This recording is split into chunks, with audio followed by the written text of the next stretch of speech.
Time Paul was on camera, there was definitely some people rabble rousing regarding our nomenclature for this deck. So we've revised it for you. Revised it for the rabble rousers. All right. Paul's Starts off with Atlanta War. That's a pretty good start. Big game. Not mad at him. I'm mad at him. All right, Lopey's land is going to come into play tapped. This Enchantress deck is painfully slow. Yeah, and Greyer World's got money on Elves. A brave bet there. And this card is a 2/2, and it makes his enchantments cost 1 less. Oh goodness. And it also lets him gain a life when he casts an enchantment. So here's a life.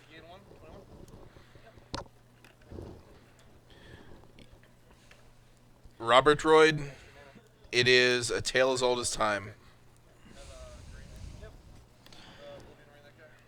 All right. That's a ghostly prison. They're all cost 3. Oblivion that guy. All right. And he's going to miss the life trigger, I think. All right, here we go. There's the life trigger. You can stack the triggers as you please. Sure. All right.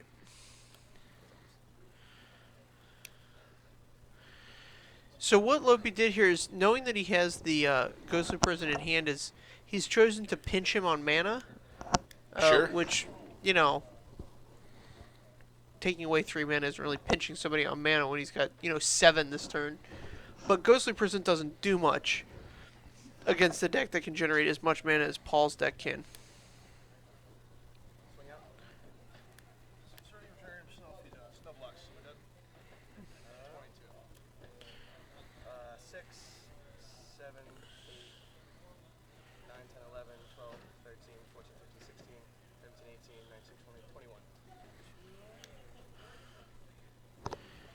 Okay, so you use Nykthos here to generate many mana to activate Azuri, which gives all his elves +2/+2 in trample, or +3? 3. It's a full overrun. Okay, the full overrun. +3 in trample. 20, right? He's +1/+1, so I believe it's 3, 5, 7, 8, 9, 10, 11, 12, 13, 14, 15, 16, 17, 18, 19. Yeah, you're right. I'm at 1. Yep. Lopey goes down to 1. 1, here we go. Big turn here. This has got to be the turn. So he's got a. It'd be great if he had like another Oblivion Ring and then a Ghostly Prison, or. Oblivion Ring, Azuri. I'll get a life. 2. There we go. Yes, Ghostly Prison. I'll go to 3. All right, and now he's gonna grind it back.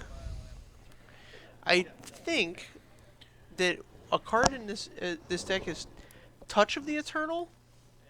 I don't know what that card is. I don't think it's in this deck, but go on and enlighten me. It costs 7. Yeah, it's not in this deck. And I would hope not, at least. Every upkeep, Lopey's life total becomes his number of permanents he controls. Oh, jeez.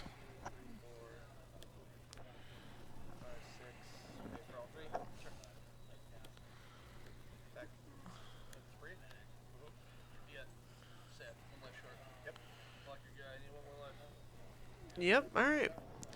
So yeah, you saw there how the Ghostly Prison's not like the most important card in this matchup like you think it might be. Elves is generally a go wide deck. Sure, Ghostly Prison's like the start. If he had the Ghostly Prison out a turn earlier, it would have been much better. Concur. Being on the draw against the Elves deck was really what did it. Okay. So are you a bigger fan of just playing Ghostly Prison there, and then letting him chord into Azuri? Really, chording into Azuri is what saved Paul there. If he chords into literally any other creature, he does not kill him. Sure. And Lopey gets to live many more turns than he did. Gry, you're not betting on the game, you're betting on the match. So you can just chill, alright? Yeah, and those of you who are active members of the DCI, yeah, don't gamble. Don't gamble on the outcome of any match of Magic ever. Yeah, you will get banned. Oh yeah. Oh yeah. You can't gamble on the outcome of a tournament. Yeah, it's just bad. Bad news bears all around. So Paul probably, I guess if you had like a fracturing gust in your sideboard, you'd bring it in. He's probably got a fracturing gust. But I can't imagine he's reclamation sage probably. Yeah, I don't know if that's. I don't know if that's in the board. I mean, usually these decks, if he's got Maybe like a one of. if he's got a Court of Calling, he's got one reclamation sage. That makes sense. If you're Lopey, I have no idea.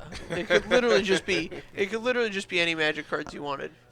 So if Lopey's expecting a lot of removal, he can sideboard in Greater Oromancy.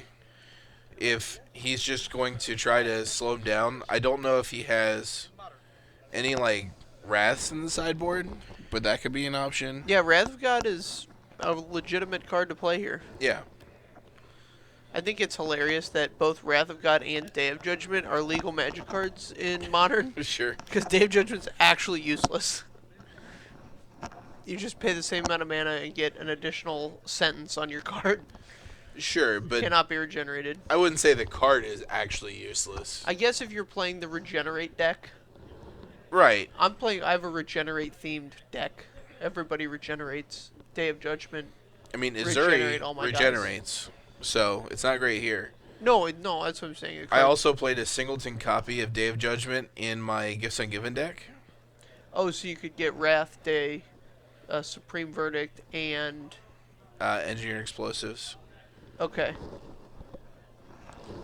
Or Snapcaster if it was like late game. Oh, man. That Gifts Ungiven sounds great. Yeah, usually if it got to that point, you were probably not winning. But, Really? yeah, so your board wipe is turn 4, Gifts Ungiven for Elish Norn and Unburial Rights. And then you just get them. Right. If it goes beyond that, you're in pretty rough shape. Sure.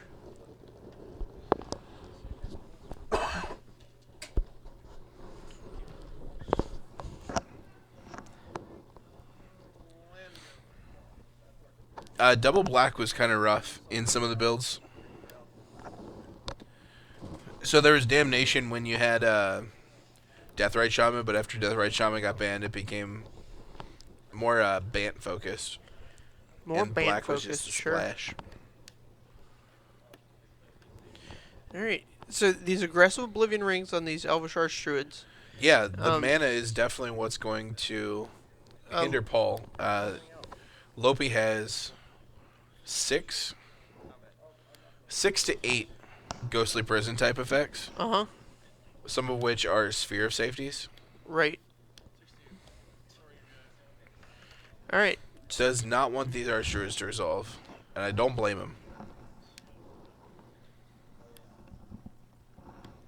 Yeah, man.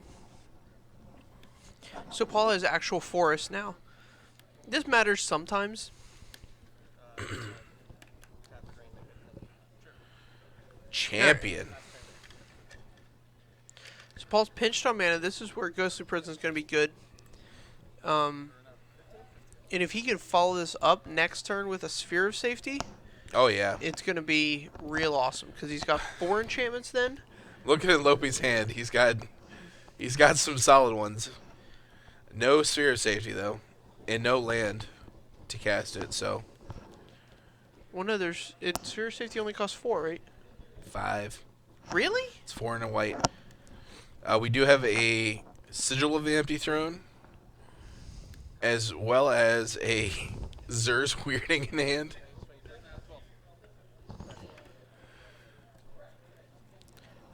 Sigil of the Empty Throne and Azur's Weirding. I can't see the last card though. I thought Azur's Weirding was a blue card. It is. Oh, so this is Enchantress. No, he just has the ability to Bantress. use whatever mana from Fertile Grove. I don't know, or Fertile Growth. Is that what it is? Fertile Ground. Fertile Ground.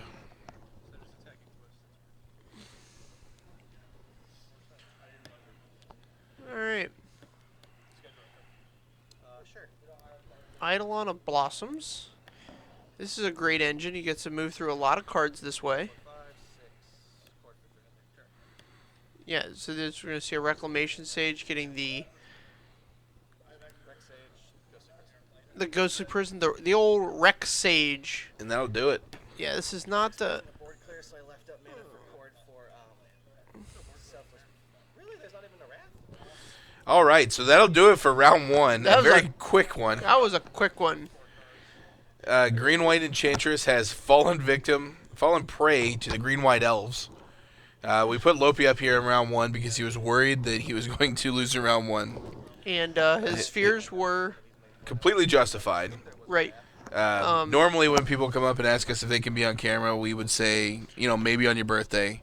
It is Lopey's birthday. Is it really today? Or Today was it is his yesterday? birthday. So this is his one.